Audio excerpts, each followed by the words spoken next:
ഒന്നാമത്തെ ക്വസ്റ്റ്യൻ, താഴെ കൊടുത്തിട്ടുള്ളവയിൽ താഴെ കൊടുത്തിട്ടുള്ളവയിൽ ട്രാൻസ്പോർട്ട് വാഹനം ഏതാണ്? ട്രാൻസ്പോർട്ട് വാഹനം ഏതാണ്? ആൻസർ പ്രൈവറ്റ് സർവീസ് വാഹനങ്ങളെയാണ് ട്രാൻസ്പോർട്ട് വാഹനത്തിന്റെ കാറ്റഗറിയിൽ ഉൾപ്പെടുത്താവുന്നത്. രണ്ടാമത്തത്, ഡ്രൈവർ ഉൾപ്പെടെ 9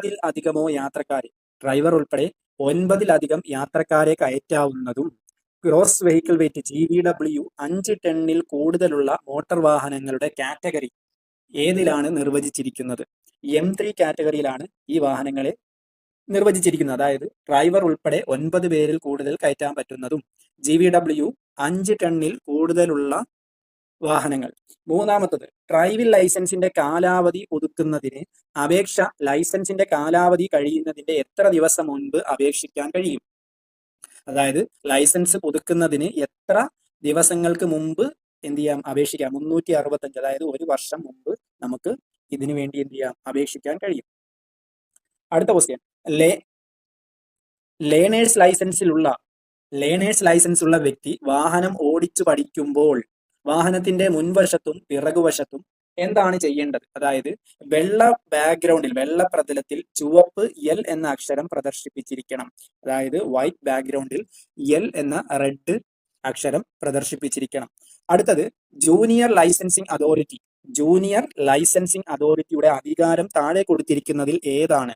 പുതിയ ലേണേഴ്സ് അനുവദിക്കുക എന്നതാണ് അവരുടെ പ്രധാനപ്പെട്ട അധികാരം. പുതിയ ലേണേഴ്സ് ലൈസൻസ് അനുവദിക്കുക. അടുത്തത്, ഒരു പബ്ലിക് സർവീസ് വാഹനം പൊതുസ്ഥലത്ത് വെച്ച് പരിശോധിക്കാൻ അധികാരമുള്ള ആൾ. ഈ ക്വസ്റ്റ്യൻ ക്യാൻസൽ ചെയ്തു. അടുത്തത്, ഒരു നോൺ ട്രാൻസ്പോർട്ട് വാഹനത്തിന്റെ രജിസ്ട്രേഷൻ പുതുക്കുന്നതിന് രജിസ്ട്രേഷൻ കാലാവധി പരമാവധി എത്ര ദിവസം മുമ്പ് അപേക്ഷിക്കാൻ കഴിയും? അതായത് തീരുന്നതിന് എത്ര ദിവസം മുമ്പ് അപേക്ഷിക്കാം? 2 മാസം മുമ്പ്, അതായത് 60 ദിവസം മുമ്പ് അപേക്ഷിക്കാൻ കഴിയും. അടുത്തത്, വാഹനം ഒരു സ്ഥലത്ത് ഡാഷ് മിനിറ്റിലധികം നിർത്തിയാൽ അതിനെ പാർക്കിംഗ് എന്ന് നിർവചിച്ചിരിക്കുന്നു. അതായത് എത്ര മിനിറ്റിൽ കൂടുതൽ നിർത്തിയാലാണ് അതിന് പാർക്കിംഗ് എന്ന് പറയുന്നത്? 3 മിനിറ്റ് ആണ്. 3 മിനിറ്റിൽ കൂടുതൽ ഒരു സ്ഥലത്ത് നിർത്തിക്കഴിഞ്ഞാൽ അതിനെ പാർക്കിംഗ് എന്ന് പറയുന്നു. അടുത്തത്, ഒരു തുരങ്കത്തിനകത്ത് വാഹനം പാർക്ക് ചെയ്യേണ്ട സാഹചര്യം വന്നാൽ റിഫ്ലക്റ്റീവ് ത്രികോണം വാഹനത്തിൽ നിന്നും എത്ര മീറ്റർ മുമ്പിലും പിറകിലും വെക്കണം? അതായത് എത്ര മീറ്റർ മുമ്പിലും എത്ര മീറ്റർ പുറകിലുമാണ് റിഫ്ലക്ടർ വെക്കേണ്ടത്? 20 മീറ്റർ ആണ്. 20 മീറ്റർ പുറകിലും മുമ്പിലുമായി വെക്കണം. അടുത്തത്, മൾട്ടി ടോൺ ഹോൺ അല്ലെങ്കിൽ ഫ്ലാഷർ ലൈറ്റ് പ്രവർത്തിച്ചു പോകുന്ന, അതായത് എമർജൻസി വാഹനത്തിൽ നിന്ന് ഡ്രൈവർ പാലിക്കേണ്ട കുറഞ്ഞ ദൂരം. അതായത് ഒരു എമർജൻസി വാഹനം കടന്നു പോകുമ്പോൾ എത്ര മീറ്റർ അകലം പാലിച്ചിരിക്കണം?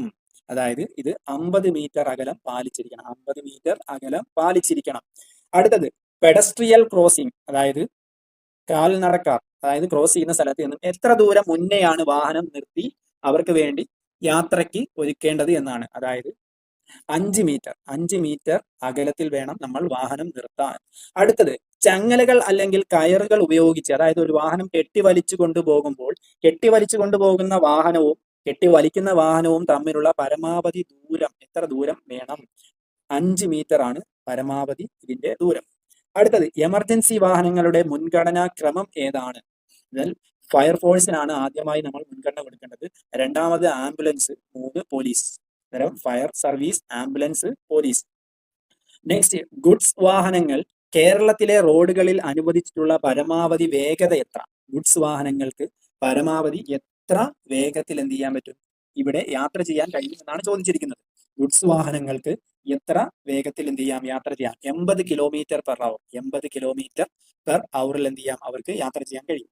അടുത്തത്, ഡ്രൈവിംഗ് ലൈസൻസ് അയോഗ്യത കൽപ്പിക്കുന്ന കുറ്റങ്ങൾ താഴെ കൊടുത്തിരിക്കുന്നവയിൽ ഏതൊക്കെയാണ്? അതായത് ഡ്രൈവിംഗ് ക്യാൻസൽ ചെയ്യാൻ പറ്റുന്നത്. ഡ്രൈവർ പുക വലിച്ചുകൊണ്ട് പബ്ലിക് സർവീസ് വാഹനം ഓടിക്കുന്ന ഒരാൾ പുക വലിച്ചുകൊണ്ട് വാഹനം ഓടിക്കുന്നു. യാത്രക്കാരെ തട്ടിക്കൊണ്ടു പോകുന്നു. ഗുഡ്സ് വാഹനങ്ങളിൽ അമിത ഭാരം കയറ്റുന്നു. മുകളിൽ പറഞ്ഞിരിക്കുന്നവയാണ് ഇതിന്റെ ആൻസർ.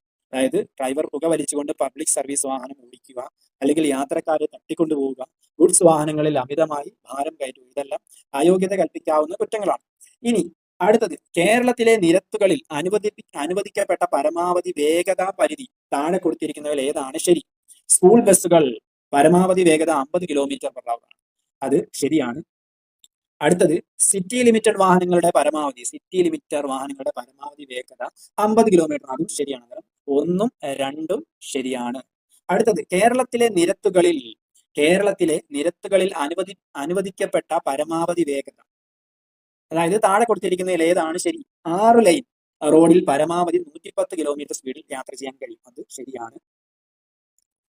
രണ്ടാമത്തത് ഇരുചക്ര വാഹനങ്ങളുടെ പരമാവധി വേഗത 80 കിലോമീറ്റർ ആണ്. അത് തെറ്റാണ്. അന്നേരം 1 ശരി 2 തെറ്റ്. 1 ശരി 2 തെറ്റ്. അടുത്തത് ULW എന്നത് എന്തിന്റെ ചുരുക്കെഴുത്താണ്? ULW അൺലാഡൻ വെയിറ്റ് എന്നാണ് ഇത് അറിയപ്പെടുന്നത്. അടുത്തത് ഒരു മോട്ടോർ വാഹനം ഉപയോഗിക്കേണ്ട റൂട്ട്, പ്രദേശം, ഉദ്ദേശം, അതായത് ഏത് വഴിയിലൂടെ പോകണം, ഏത് പ്രദേശം, ഉദ്ദേശം സംബന്ധിച്ച ആധികാരികമായ രേഖ, അതാണ് പെർമിറ്റ്. ഒരു വാഹനത്തിൽ പെർമിറ്റിൽ ഇതെല്ലാം പ്രത്യേകമായും നിർദ്ദേശിച്ചിട്ടുണ്ട്. അടുത്തത് ലൈസൻസ് എടുക്കാൻ പ്രായമാകാത്ത കുട്ടികൾ, അതായത് 18 വയസ്സിന് താഴെയുള്ള കുട്ടികൾ വാഹനം ഓടിച്ചു പിടിക്കപ്പെട്ടാൽ സ്വീകരിക്കാവുന്ന നിയമ നടപടികൾ താഴെ കൊടുത്തിരിക്കുന്നവയിൽ ഏതാണ്? അതായത് വാഹനം ഉടമസ്ഥൻ, രക്ഷിതാവോ വാഹനം ഓടിക്കാൻ അനുമതി നൽകിയ ആരാണോ അയാൾക്ക് 3 വർഷം വരെ തടവും 25,000 രൂപ പിഴയും. അത് ശരിയാണ്.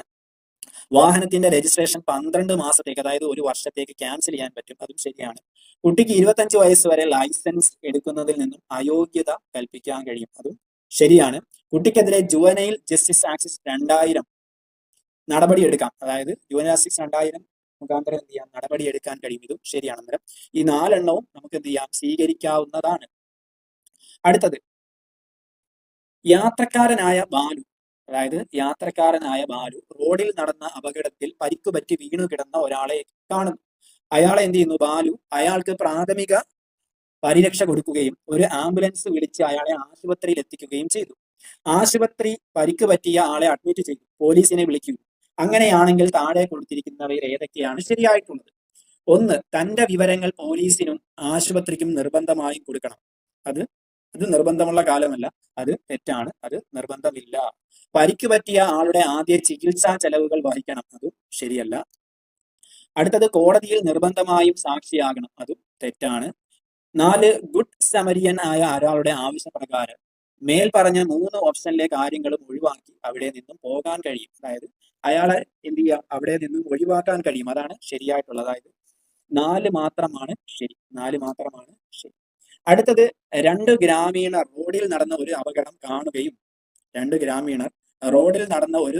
കാണുകയും പരിക്ക് പറ്റിയയാളെ ആശുപത്രിയിൽ എത്തിക്കുകയും ചെയ്തു. അയാളെ പോലീസിനോട് മേൽക്കാര്യങ്ങൾ സാക്ഷിയാകാൻ സമ്മതിച്ചു. അങ്ങനെയാണെങ്കിൽ പോലീസ് അവർക്ക് സമയനഷ്ടം വരാതെ വേണം കാര്യങ്ങൾ ചെയ്യാൻ. അതായത് അത്യാവശ്യമായിട്ട് എവിടെയെങ്കിലും പോകുന്നവരാണെങ്കിൽ അവരെ എത്രയും വേഗം അവിടെ നിന്നും വിട്ടുകൊടുക്കണം. ഗ്രാമീണർക്ക് സൗകര്യമുള്ള സ്ഥലത്ത് ചെന്ന് മൊഴിയെടുക്കണം. അതും ശരിയാണ്.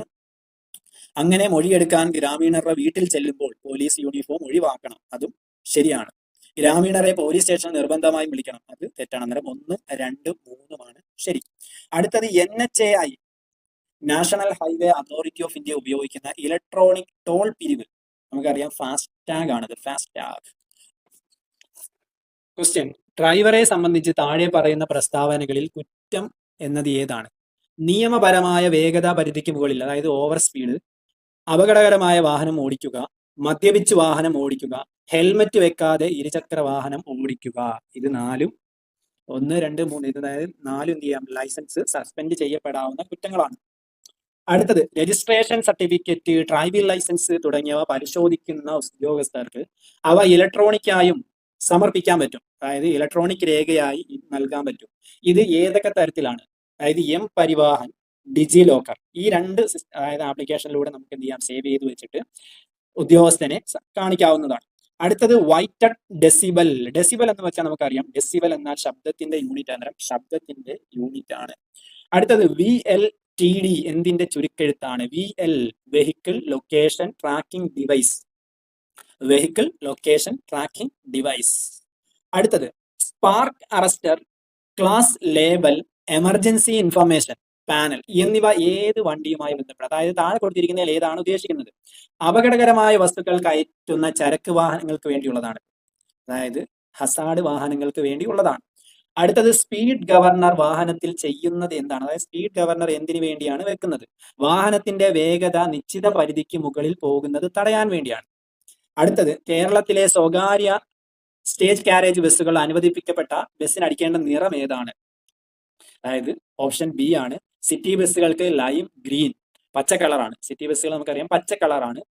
ബാക്കി ഫ്യൂസിൽ ഡീപ് സ്കൈ, ലിമിറ്റഡ് സ്റ്റോപ്പിന് വിവിഡ് പിങ്ക്.